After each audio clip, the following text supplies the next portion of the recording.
Assalamualaikum warahmatullahi wabarakatuh. Di video kali ini, kami dari kelompok 1 ingin mempresentasikan hasil diskusi kelompok kami dengan judul Sistem Informasi Akuntansi Sebuah Tinjauan Menyeluruh. Sebelum memulai, saya akan menyebutkan nama-nama anggota kelompok 1 yang terdiri dari saya sendiri, Aidul Ihsan Ansari, Ezra Zena Purba, Mustafa Ramadan, Naomi Evelyn Tamariska, Nurlaila Pungkasari, Salsabila Asmia Putri, dan Raisa Julia Janika Putri. Baik, sistem informasi akuntansi. Sistem informasi akuntansi adalah suatu sistem dalam sebuah organisasi yang bertanggung jawab untuk penyiapan informasi yang diperoleh di pengumpulan dan pengolahan data transaksi yang berguna bagi semua pemakai, baik di dalam maupun di luar perusahaan. Sistem ini menyiapkan informasi bagi manajemen dengan melaksanakan operasi-operasi tertentu atas semua data sumber yang diterimanya dan juga mempengaruhi hubungan organisasi perusahaan dengan lingkungan sekitarnya. Informasi yang berkualitas yaitu informasi yang akurat, relevan, dan tepat waktu, sehingga keputusan bisnis yang tepat dapat dibuat dan disesuaikan dengan sistem informasi yang diterapkan di masing-masing perusahaan. Dengan demikian, pengelolaan sistem informasi merupakan hal yang sangat penting untuk dilakukan. Selanjutnya akan dijelaskan oleh teman saya. Istilah-istilah penting dalam sistem informasi akuntansi. Ada 6 istilah-istilah penting dalam sistem informasi akuntansi. Yang pertama yaitu sistem. Sistem adalah serangkaian dua atau lebih komponen yang saling terkait dan berinteraksi untuk mencapai tujuan. Sebagian besar sistem terdiri dari subsistem yang lebih kecil yang mendukung sistem yang lebih besar. Contohnya sekolah tinggi bisnis adalah sistem yang terdiri dari berbagai departemen, masing-masing merupakan subsistem. Selanjutnya, sekolah tinggi sendiri adalah subsistem dari universitas. Setiap subsistem didesain untuk mencapai satu atau lebih tujuan organisasi. Yang kedua ada konflik tujuan atau goal conflict. Terjadi ketika tujuan subsistem tidak konsisten dengan tujuan subsistem lainnya atau dengan sistem secara keseluruhan. Keselarasan tujuan terjadi ketika subsistem mencapai tujuannya saat berkontribusi dengan tujuan keseluruhan organisasi. Semakin besar organisasi dan sistem yang lebih kompleks, semakin sulit untuk mencapai keselarasan tujuan. Yang ketiga yaitu data. Data adalah fakta yang dikumpulkan, disimpan, dan diproses oleh sistem informasi.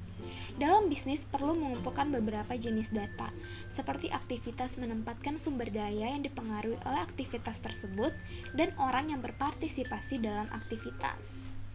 Contohnya, bisnis perlu mengumpulkan data mengenai penjualan, sumber daya yang dijual, dan orang yang berpartisipasi. Selanjutnya ada informasi atau information, yaitu data yang telah dikelola dan diproses untuk memberikan arti dan memperbaiki proses pengambilan keputusan titik sebagaimana perannya. Pengguna membuat keputusan yang lebih baik sebagai kuantitas dan kualitas dari peningkatan informasi. Meskipun demikian, ada batasan jumlah informasi yang dapat diserap dan diproses otak manusia. Selanjutnya yaitu kelebihan informasi atau information overload. Terjadi ketika batasan tersebut terlewati, mengakibatkan penurunan kualitas dalam pengambilan keputusan dan meningkatkan biaya penyediaan informasi. Selanjutnya, nilai informasi atau value of information adalah keuntungan yang dihasilkan oleh informasi dikurangi dengan biaya untuk memproduksinya. Keuntungan informasi meliputi berkurangnya ketidakpastian, peningkatan pengambilan keputusan, dan meningkatkan kemampuan untuk merencanakan dan menjadwalkan aktivitas. Biaya ini mencakup waktu dan sumber daya yang dihabiskan untuk menghasilkan dan mendistribusikan informasi. Biaya informasi dan keuntungan menjadi sulit untuk diukur dan sulit untuk ditentukan nilai informasinya sebelum dilakukan proses produksi dan pemanfaatan. Selanjutnya, karakteristik informasi yang berguna. Yang pertama, relevan, berarti mengurangi ketidakpastian, meningkatkan pengambilan keputusan, serta menegaskan atau memperbaiki ekspektasi sebelumnya. Yang kedua, reliable, berarti bebas dari kesalahan atau bias, menyajikan kejadian atau aktivitas organisasi secara akurat. Yang ketiga, lengkap, berarti tidak menghilangkan aspek penting dari suatu kejadian atau aktivitas yang diukur. Yang keempat, tepat waktu, berarti diberikan pada waktu yang tepat bagi pengambil keputusan dalam mengambil keputusan. Yang kelima, dapat dipahami, berarti disajikan dalam format yang dimengerti dan jelas. Yang keenam, dapat diverifikasi, berarti dua orang yang independen dan berpengetahuan di bidangnya dan masing-masing menghasilkan informasi yang sama. Dan yang terakhir, dapat diakses, berarti tersedia untuk pengguna ketika mereka membutuhkannya dan dalam format yang dapat digunakan. Kebutuhan informasi dan proses bisnis. Semua organisasi membutuhkan informasi untuk membuat keputusan yang efektif. Selain itu, semua organisasi memiliki proses bisnis tertentu yang terus-menerus saling terlibat. Proses bisnis adalah serangkaian aktivitas dan tugas yang saling terkait, terkoordinasi, dan terstruktur yang dilakukan oleh orang, komputer, atau mesin yang dapat membantu mencapai tujuan tertentu suatu organisasi. Untuk membuat keputusan yang efektif, organisasi harus menentukan keputusan apa yang perlu mereka buat, informasi apa yang mereka perlukan untuk membuat keputusan, dan cara mengumpulkan serta mengolah data yang diperlukan untuk menghasilkan informasi. Pengumpulan dan pengolahan data ini seringkali melekat pada proses bisnis dalam organisasi. Ada 6 komponen dari SIA, yaitu yang pertama adalah orang yang menggunakan sistem, yang kedua adalah prosedur dan instruksi yang digunakan untuk mengumpulkan, memproses, dan menyimpan data. Yang ketiga adalah data mengenai organisasi dan aktivitas bisnisnya. Yang keempat adalah perangkat lunak yang digunakan untuk mengelola data. Yang kelima adalah infrastruktur teknologi informasi yang meliputi perangkat periferal dan perangkat jaringan komunikasi yang digunakan dalam SIA. Dan yang terakhir adalah pengendalian internal dan pengukuran keamanan yang menyimpan data SIA. Dari ke-6 komponen tersebut memungkinkan sistem informasi akuntansi memiliki 3 fungsi bisnis penting, yaitu mengumpulkan dan menyimpan data mengenai aktivitas sumber daya dan personel organisasi. Organisasi memiliki sejumlah proses bisnis seperti melakukan penjualan atau membeli bahan baku yang sering diulang. Yang kedua, mengubah data menjadi informasi, sehingga manajemen dapat merencanakan, mengeksekusi, mengendalikan, dan mengevaluasi aktivitas sumber daya dan personel. Dan yang terakhir, memberikan pengendalian yang memadai untuk mengamankan dan data organisasi. Sistem informasi akuntansi dapat menambah nilai baik bagi organisasi dengan meningkatkan kualitas dan mengurangi biaya produk atau jasa. Sebagai contoh, sistem informasi akuntansi dapat memonitor mesin sehingga operator akan diberitahukan sesegera mungkin ketika kinerja berada di luar batas kualitas yang dapat diterima. Hal ini dapat membantu mempertahankan kualitas produk, mengurangi limbah, dan mengurangi biaya. Kedua, meningkatkan efisiensi. Sistem informasi akuntansi dirancang dengan baik dan dapat membantu memperbaiki efisiensi jalannya suatu proses dengan memberikan informasi yang lebih tepat waktu. Sebagai contoh, pendekatan produksi just in time membutuhkan informasi yang konstan, akurat, dan mutakhir tentang persediaan bahan-bahan mentah dan lokasi mereka. Ketiga, berbagi pengetahuan. Berbagi pengetahuan dan keahlian dapat meningkatkan operasi dan memberikan keunggulan yang kompetitif. Keempat, meningkatkan efisiensi dan efektivitas rantai pasokannya. Informasi dari akuntansi dapat memberi peringatan kepada mereka bahwa persediaan mulai menipis dan sistem informasi akuntansi menyarankan untuk melakukan pembelian kepada vendor. Kelima, meningkatkan struktur pengendalian internal. Sistem informasi akuntansi dengan struktur pengendalian internal yang tepat dapat membantu melindungi sistem dari kecurangan, kesalahan, kegagalan sistem, dan bencana. Dan yang terakhir, meningkatkan pengambilan keputusan. Dengan adanya sistem informasi akuntansi yang akurat dan relevan, maka manajemen akan mengambil keputusan berdasarkan informasi yang dapat diandalkan. Informasi yang dapat diandalkan ini tentunya akan meningkatkan kualitas pengambilan keputusan. Selanjutnya, sistem informasi akuntansi dapat membantu meningkatkan pengambilan keputusan dalam beberapa cara. Yang pertama, dapat mengidentifikasi situasi yang membutuhkan tindakan manajemen. Contohnya, laporan biaya dengan varian yang besar mungkin menstimulasi manajemen untuk menginvestigasi dan mengambil tindakan secara korektif jika dibutuhkan. Kedua, dapat mengurangi ketidakpastian dan memberikan dasar untuk memilih di antara alternatif tindakan. Ketiga, dapat menyimpan informasi mengenai hasil keputusan sebelumnya, yang memberikan umpan balik bernilai yang dapat digunakan untuk meningkatkan keputusan di masa yang akan datang. Contohnya, jika perusahaan mencoba strategi pemasaran tertentu, dapat menggunakan informasi untuk memilih strategi pemasaran yang lain. Keempat, dapat memberikan informasi akurat yang tepat waktu. Contohnya, Walmart memiliki database yang sangat besar yang berisi informasi mendetail mengenai transaksi penjualan setiap produk yang disimpan pada setiap toko.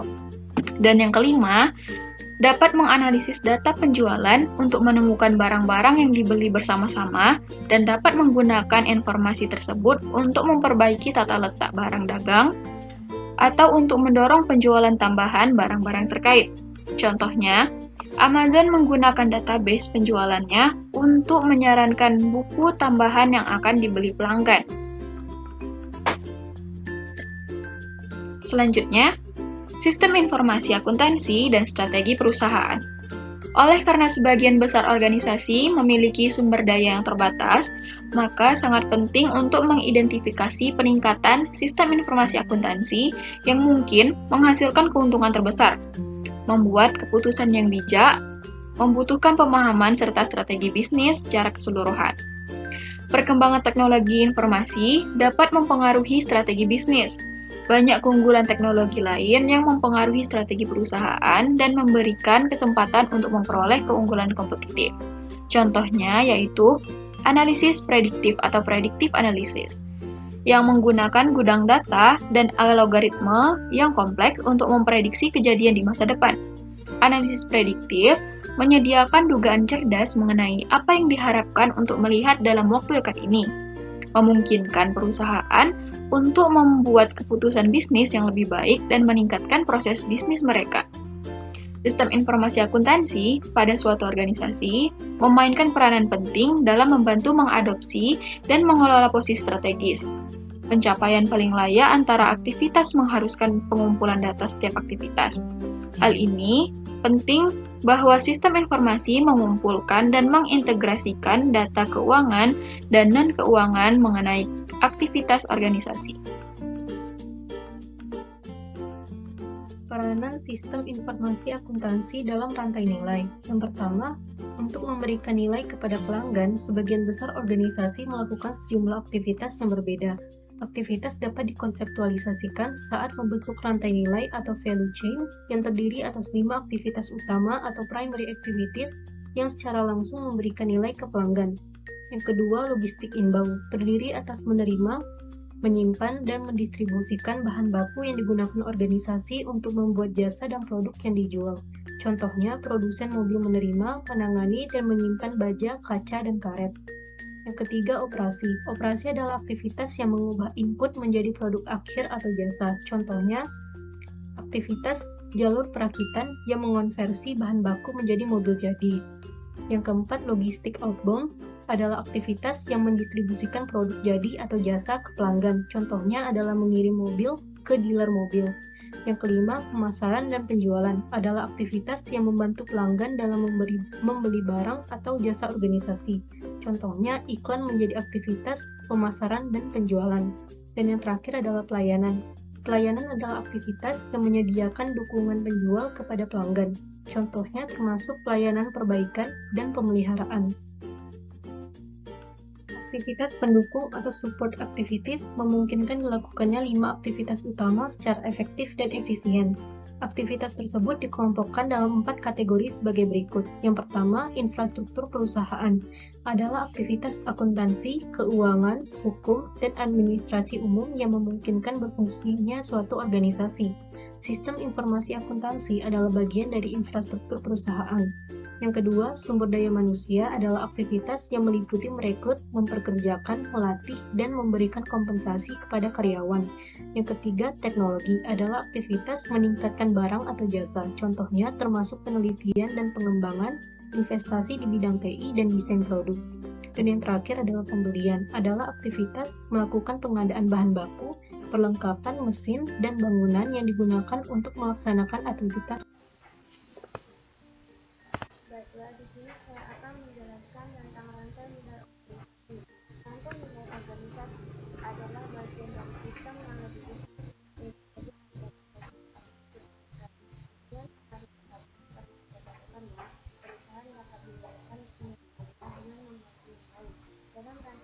pekerjaan untuk meningkatkan kebersihan mereka. Dan ketiga, SMP dapat meningkatkan aktivitas pembelian untuk membuat dengan melalui pelayanan sistem manajemen persediaan yang lebih efisien. Ia mengurangi biayanya dan meminimalkan modal yang melekat pada pekerjaan. SMS dapat membawa keuntungan tambahan jika tarifnya setuju kembali dengan operatornya, sehingga mereka dapat melakukan nilai utamanya secara lebih efisien. Contohnya dengan memberikan informasi yang lebih detail dan tepat waktu. Termasuk SMS dapat menggunakan jadwal produksi mereka. Bagi biaya dapat digunakan ke SMS dalam bentuk biaya yang lebih rendah. Selanjutnya saya akan menjelaskan gambar dari rantai pasokan. Termasuk bahan baku akan diproduksikan, kemudian akan didistribusikan dari kemudian dari pengecer akan dikonsumsikan. Sekian dari sesi kami, akan mohon maaf apabila